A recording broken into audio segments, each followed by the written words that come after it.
una breve descripción teológica y a manera de desafío académico, ustedes me dirán de qué grupo estoy hablando. Desde luego, y por favor, si usted estuvo en el primer culto, no vaya a aportar.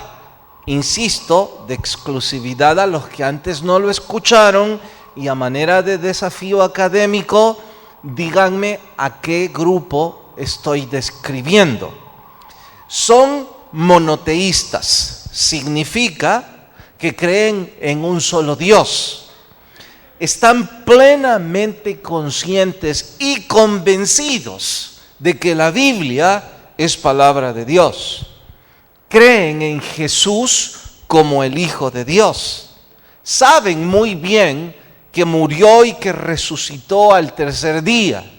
Y conocen que al depositar la fe en eso, los hombres pueden alcanzar salvación y vida eterna. Además, conocen bastante bien la existencia y diferencia entre el cielo y el infierno. Y me atrevería a decir que muy pocos conocen mejor que ellos la Biblia. Ahora, díganme a quiénes he estado describiendo. Uno a la vez, por favor, porque cuando muchos levantan la mano no logro visualizar. A ver, a los cristianos. Bueno, ¿alguien más? ¿Alguien tiene otra sugerencia? ¿Sí? A los testigos de Jehová. Bueno, ellos no creen en Jesús como Hijo de Dios. Entonces no podría ser, ¿sí? A aquellos que aún no han conocido, bueno, estos creen. Entonces no estarían entre los que... Sí, hermano. ¿A quién? ¿A los gnósticos? No, ellos no creen en casi nada de lo que dije. ¿A los judíos? Ni en broma creen en Jesús como Hijo de Dios. Bueno, creo que entonces la mayor parte se quedan en que describía la iglesia de Cristo. Alguien en el primer culto fue más específico y dijo: predicador, acaba de describirnos a nosotros. Nosotros creemos en todo eso. Pues bien, atentos. Y aunque les cueste trabajo creerlo, he estado describiendo la fe de los demonios. Y si ustedes dicen: predicador, ¿qué dice? Voy a repetirlo. Son monoteístas. Creen en la existencia de un solo Dios y están convencidos de que la Biblia es su palabra y su voluntad. Además, ellos creen en Jesús como el Hijo de Dios, lo conocen. Saben que resucitó. Saben que los hombres pueden alcanzar salvación y vida eterna al depositar fe en Cristo. Y conocen de sobra la existencia y diferencia entre el infierno y el cielo. Y repito esto con preocupación. Me atrevería a decir que pocos conocen mejor que ellos la Biblia. Bueno, si eso es cierto y la fe de los demonios parece un credo tan cercano al nuestro y tan bueno como el nuestro, entonces, ¿cómo puedo estar seguro que mi fe es genuina y no que estoy yendo por un camino equivocado? Pues bien, en el estudio de hoy, Santiago nos va a aclarar esa duda y nos va a decir que hay una fe a la que él llama muerta y es la misma de los demonios, y que hay otra fe que él llama viva y que, aunque sea muy parecida a la de los demonios, tiene un abismo de diferencia. Nos va a explicar que no basta con tener fe si esa fe no es una fe viva. Y en honor a ello, nuestro estudio de hoy se titula Cuidado con la fe de los demonios. Vayan en su Biblia a Santiago capítulo 2 y así sentaditos, esta vez les he puesto muchas veces de pie. Santiago capítulo 2, nuestro estudio de hoy, cuidado con la fe de los demonios. capítulo 2, vamos hasta el verso 14. ¿Listas sus Biblias? Dice: hermanos míos, ¿de qué aprovechará si alguno dice que tiene fe y no tiene obras? ¿Podrá la fe salvarle? Y si un hermano o una hermana están desnudos y tienen necesidad de mantenimiento de cada día, y si alguno de vosotros les dice: id en paz, calentaos y saciaos, pero no les dais las cosas que son necesarias para el cuerpo, ¿de qué aprovecha? Así también la fe, si no tiene obras, es muerta en sí mismo. Alguno dirá: tú tienes fe y yo tengo obras. Muéstrame tu fe sin tus obras y yo te mostraré mi fe por mis obras. ¿Tú crees que Dios es uno? Bien haces. También los demonios creen y tiemblan.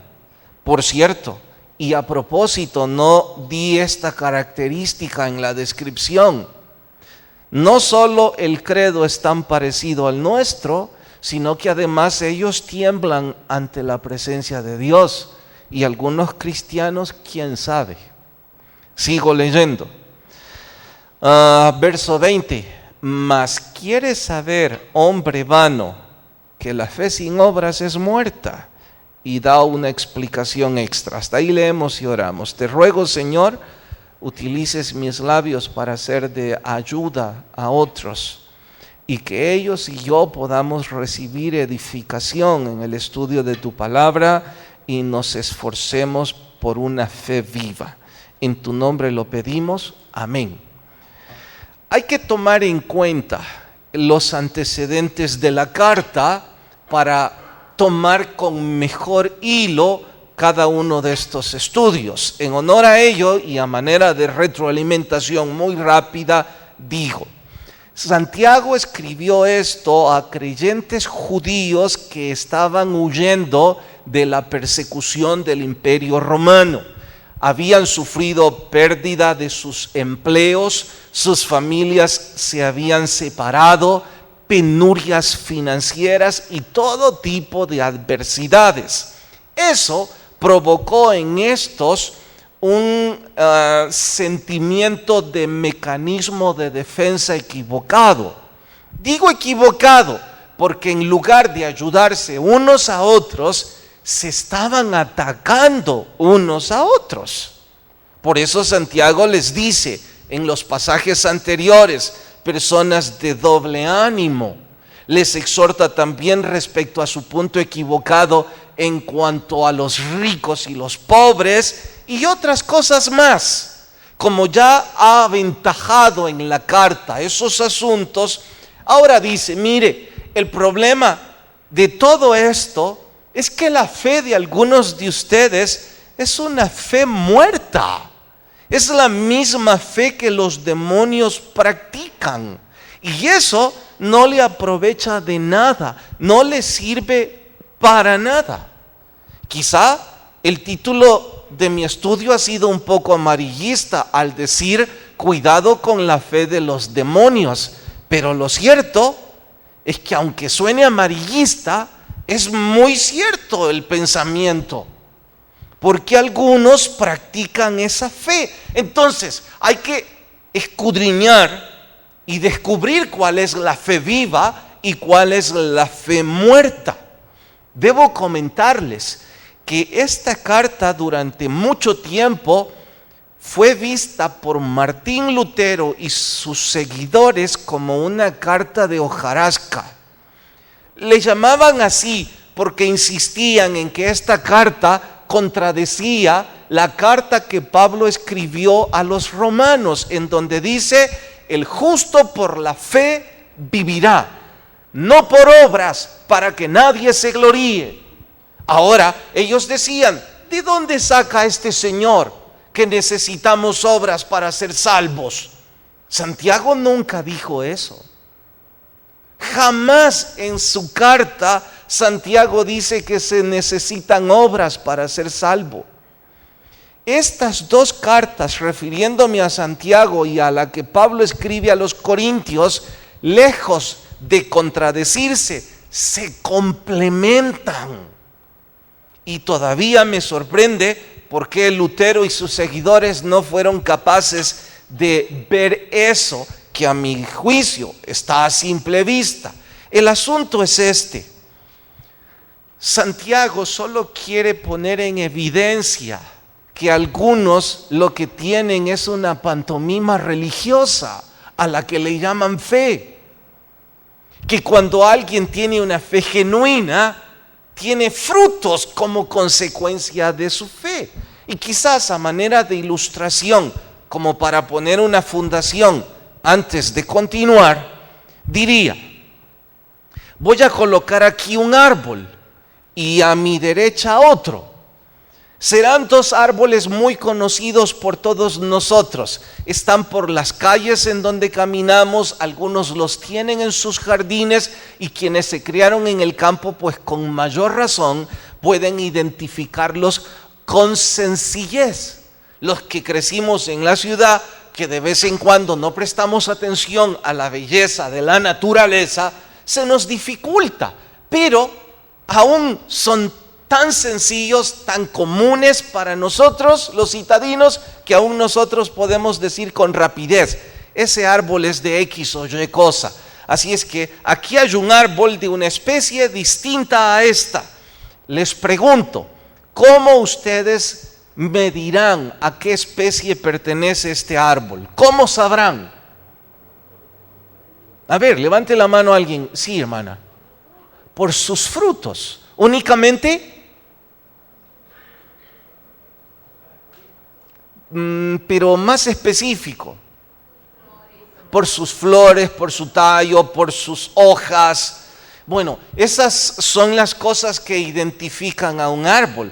Y hagamos el intento, intentaré engañarlos. Pondré aquí un árbol de mangos y empezaré a colocarle manzanas. ¿Los lograré engañar?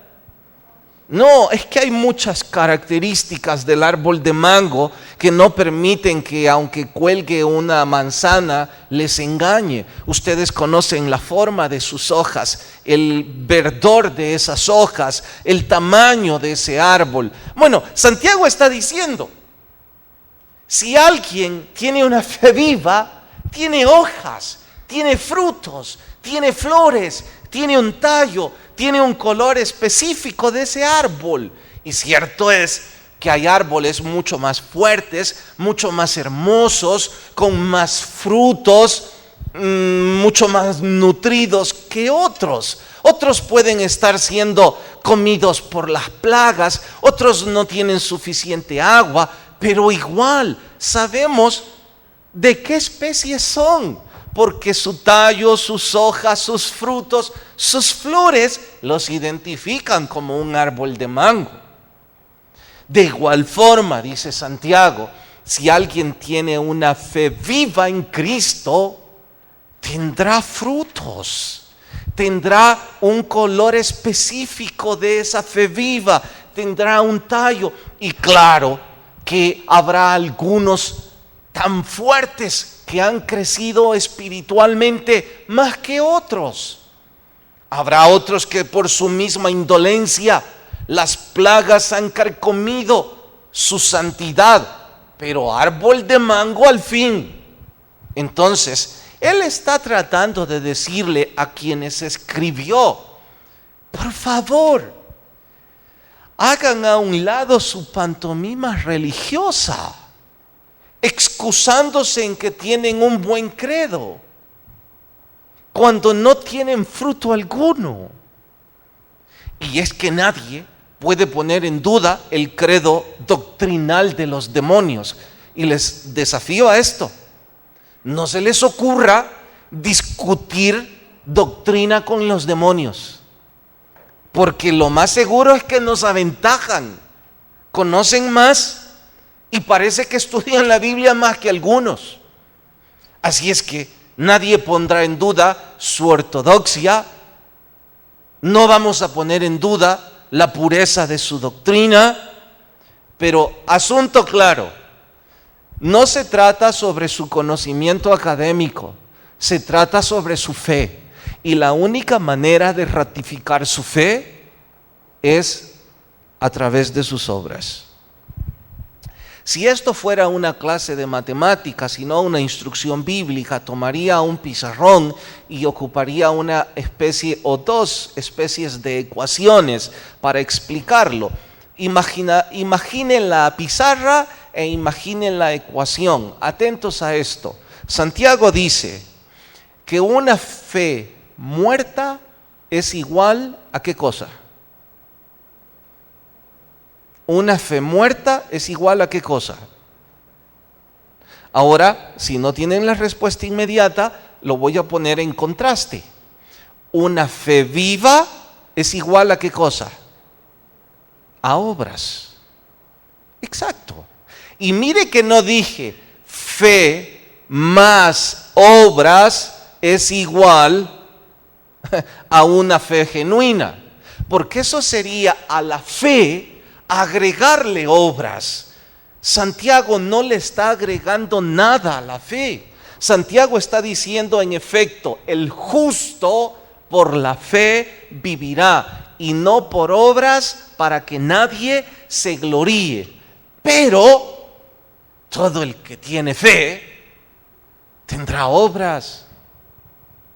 Alguien que tiene una fe muerta igual a la de los demonios puede tener un credo doctrinal muy bueno, un conocimiento académico superior a la mayoría, pero ningún cambio, ningún fruto, nada que anuncie que es parte de ese árbol. Ahora, cuando decimos obras, por supuesto, en el término más amplio del vocablo, obras dignas de arrepentimiento, obras de servicio, obras de caridad, obras de lo que usted quiera, pero obras al fin. Los que tratan de invalidar esto es porque dicen, mire, pero es que, ¿qué pasa con aquellos que no tienen oportunidad para hacer obras? ¿O qué pasa con aquellos que tienen buenas obras pero no tienen fe? Mire, jamás Santiago dijo que los que hacen buenas obras son salvos. Y no se le ocurra restar mérito a gente muy noble. Hay personas muy nobles que hacen obras de caridad, tienen un sentimiento humanista y en honor a sus valores morales, hacen obras de bien. Sí aplauden, pero no los hacen salvos, sus obras. Como tampoco al cristiano las obras le hacen salvo. Santiago dice simplemente que cuando alguien tiene fe genuina, tiene un corazón para hacer obras. ¿Significa entonces que esos que hicieron obras tienen una fe genuina? Solo significa que tienen un corazón humanista y que lo hicieron por cualquier razón. Solo Dios sabe si lo hicieron porque tienen una fe en Cristo Jesús. Pero lo que da salvación es una fe en Jesús. Y esa fe en Jesús, por supuesto que traerá obras. ¿Y qué pasa, dice aquella persona, con los que están incapacitados, con los que no tienen oportunidad de hacer algo de bien para otros? Mire, le pondré como ejemplo el caso típico y a mi gusto el mejor en la Biblia, el ladrón en la cruz. No se trata del ladrón bueno ni el ladrón malo. Yo no conozco un ladrón bueno, todos son malos. Simple y sencillamente, uno confesó con su boca que Jesús es el Señor, se arrepintió de sus pecados, dijo que ese justo no tenía que estar ahí, que él sí era culpable, admitió su naturaleza y confesó la de Jesús. Les pregunto, ¿hizo obras dignas de arrepentimiento o no? Claro que las hizo. A diferencia del otro. No solo no reconoció su condición, sino que hasta se burló de la condición de Jesús. No se trata de que Dios está esperando que nos bajemos de la cruz y que de pronto le resolvamos los problemas a la humanidad.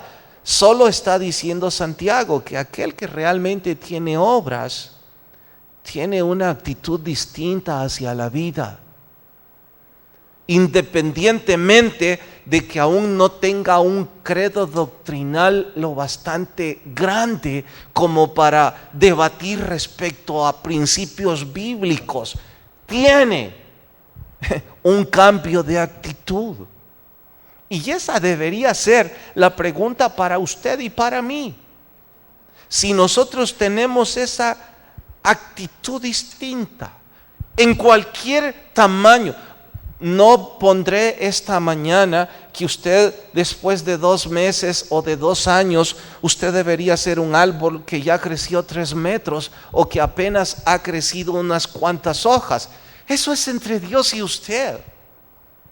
Simplemente tenemos ahora una naturaleza distinta.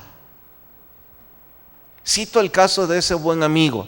Está aquí ahora y tengo su permiso de contarlo. Es alguien que practicó fisiculturismo y siempre disfrutaba mostrar sus músculos. Las primeras veces que vino a la iglesia, vino con una camiseta muy pegada y como venía de mala gana, lo invitaron a jugar fútbol. Pero venía de mala gana, su esposa lo trajo a regañadientes, entonces se puso la cajetilla de cigarros debajo de la camiseta, aquí en el brazo. Sus músculos grandes y la cajetilla, ya pueden imaginarlo. Y cuando recién entró, la iglesia no tenía este tamaño aún, podíamos ver un poco más. Recién entraba, entonces hasta caminaba más fuerte para lucir no sus músculos, sino la cajetilla. Todos sabemos lo que significa eso, ¿no? Nadie tiene por qué entrometerse con mi vida. Y yo estoy en total acuerdo con él y nunca nadie le dijo nada. Absolutamente nada. Solo mostraron amistad, conoció a algunos que desde antes jugaban con él, había alguna amistad. Empezó a venir, escuchó yo no sé si 3 semanas sobre la Biblia o 4.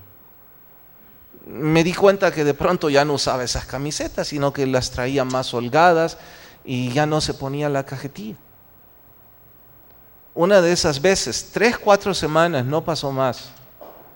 Lo vi en un centro comercial y desde luego estaba fumando. Y cuando me vio, casi se traga el cigarro. Y lo apagó, pero yo ya estaba enfrente. Entonces yo, hola, ¿cómo está? Ay, me dijo, ya me agarró con él. No tenga pena, le dije. Yo no tengo ninguna opinión que darle al respecto. Sí, pero no quería que me vieran. Pues no lo vi, le dije. ¿Cómo no me iba a ver si casi me lo trago? Me dijo, estábamos riendo. Yo le dije, no tenga pena, eso es entre usted y Dios. Para mí es un gusto saludarle y es un honor que escuche los estudios. Les pregunto a todos los aquí presentes, ¿quién le dijo a este hombre que se tragara el cigarro? Yo no se lo dije, nadie se lo dijo. ¿De dónde nació? Pues debe preguntarle a él, pero puedo deducirlo. Es que él tuvo un nuevo nacimiento y poco a poco empezó a crecer. No necesitaba que ningún predicador se entrometiera en su vida. A algunos les duró 4 semanas, a otros les duró 4 años, otros quizás 40, lo dudo, pero quizás. La Biblia dice que el crecimiento lo da Dios de acuerdo a nuestro deseo, nuestra voluntad. El problema de nosotros los religiosos, número 1, es que nos gusta poner carga sobre otros que nosotros no podemos llevar.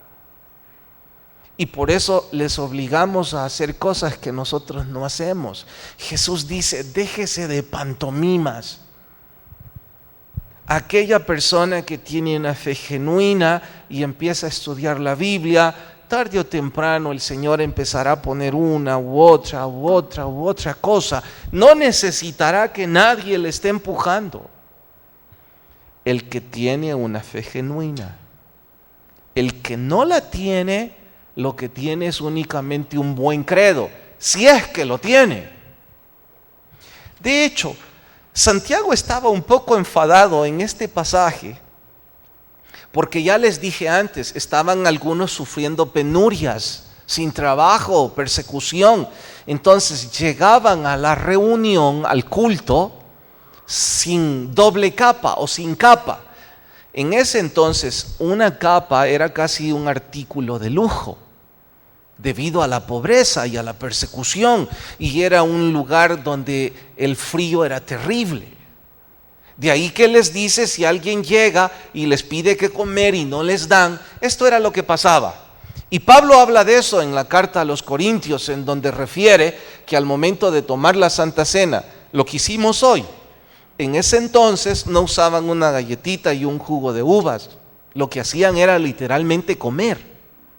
Llevaban sus comidas a una fiesta de traje y oraban, y eso llamaban ellos equivocadamente la Santa Cena. Pablo los regaña, les dice cómo pueden hacer eso, pero el colmo, los que tenían dinero llevaban mucha comida, los que no tenían nada veían comer a los que tenían. Pablo estaba tan molesto, les dice, eso no es la Santa Cena. Por eso espérense, si tienen hambre coman en sus casas, dice. Esto es para recordar la muerte y resurrección del Señor. Ahora, Santiago hace referencia a eso mismo, porque llegaban al culto y los que estaban aguantando frío llegaban sin capa. Los que tenían doble capa. Pero mira el colmo de la pantomima religiosa. Decían los que tenían, por favor, los que tienen necesidades y están aguantando frío, vengan al frente, vamos a orar por ustedes. Y se arrodillaban, y ellos con su doble capa hacían oraciones estereotipadas y bien elocuentes, y hasta gritaban y lloraban, Señor, ten misericordia, y lágrimas. Y después de hacer eso, les decían a los que aguantaban frío, podéis ir en paz, que Dios os bendiga a todos. Santiago vio eso lleno de molestia, les repugna y les dice, ¿cómo pueden hacer eso?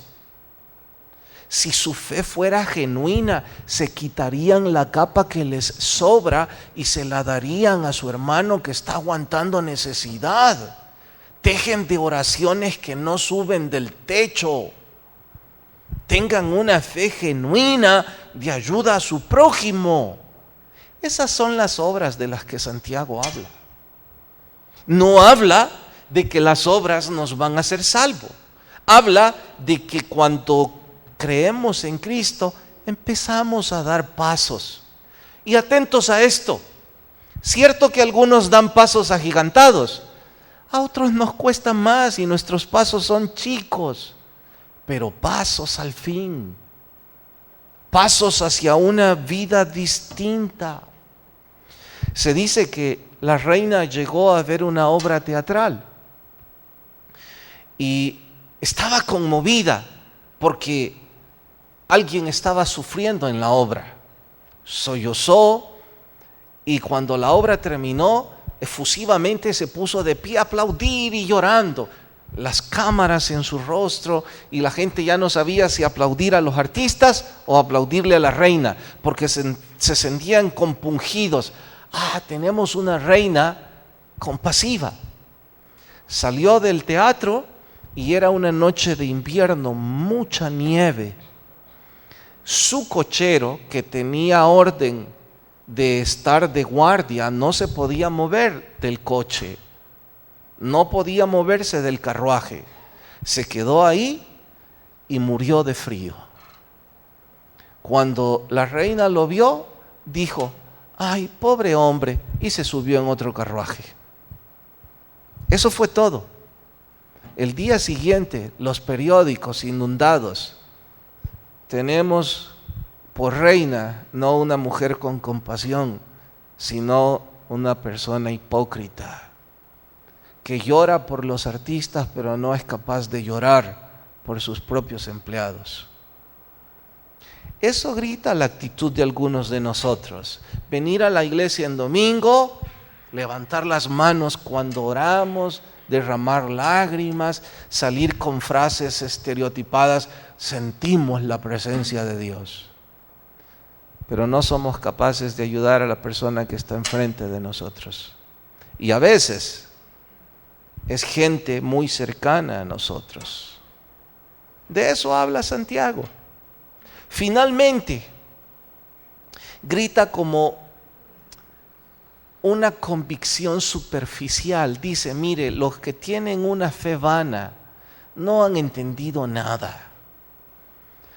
Ellos discrepan y como si fuera una especie de interlocutor imaginario, le preguntan a Santiago, pero ¿y de dónde se ha sacado usted que la fe se manifiesta a través de las obras? Santiago responde al interlocutor imaginario, dígame quién es el padre de la fe. Todo judío sabía eso.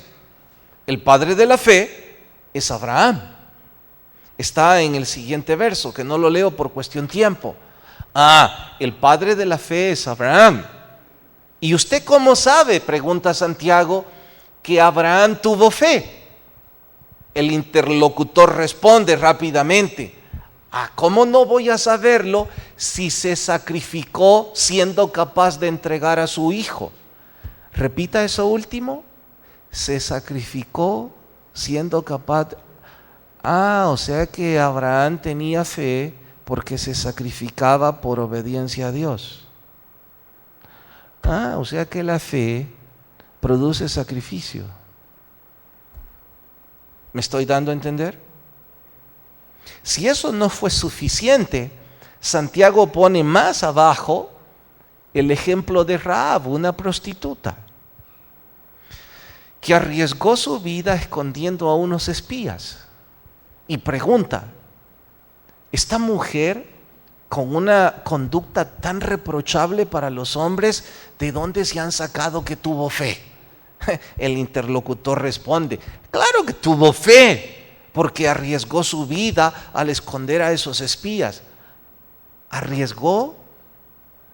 Bueno, entonces tener una fe significa sacrificarse, arriesgarse. En conclusión, tener una fe viva significa entregarse por esa fe. Y que no somos perfectos, es cierto, y que hay cosas que nos va a costar el doble o el triple, también es cierto. Pero que vamos a empezar el proceso y vamos a empezar a crecer. A los que tienen fe viva, también es cierto.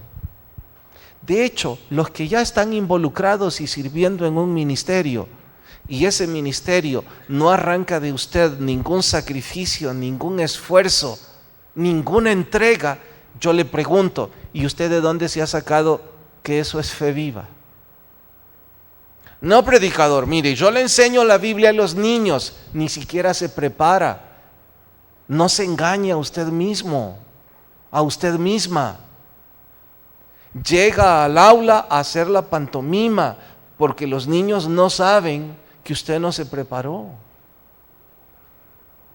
Es puro ritual que no pasa ni siquiera del cielo falso.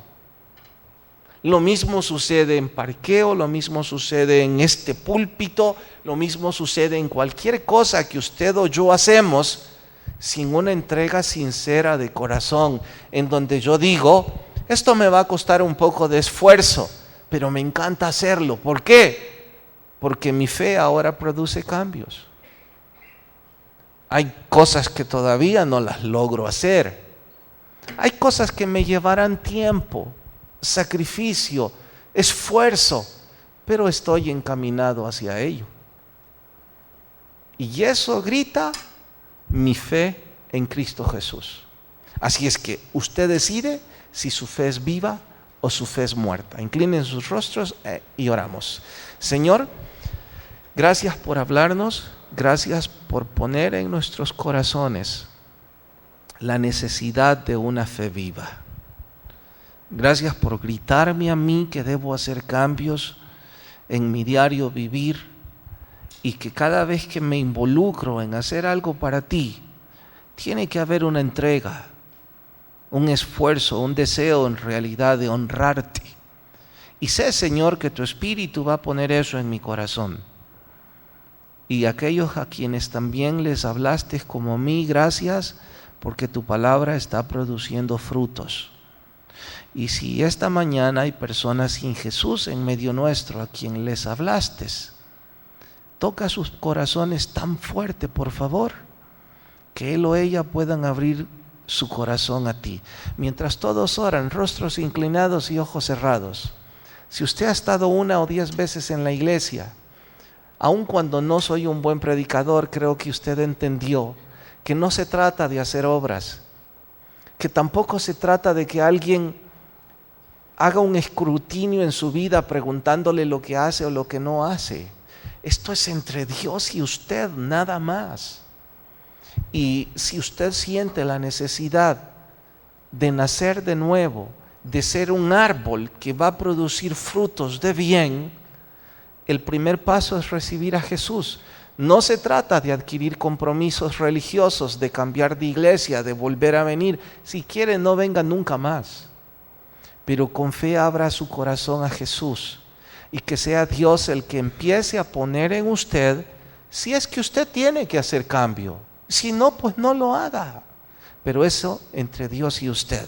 Si alguien dice, me gustaría hacer esa oración, donde está, le invito a que levante su mano en señal de recibir a Jesús y baje su mano de inmediato.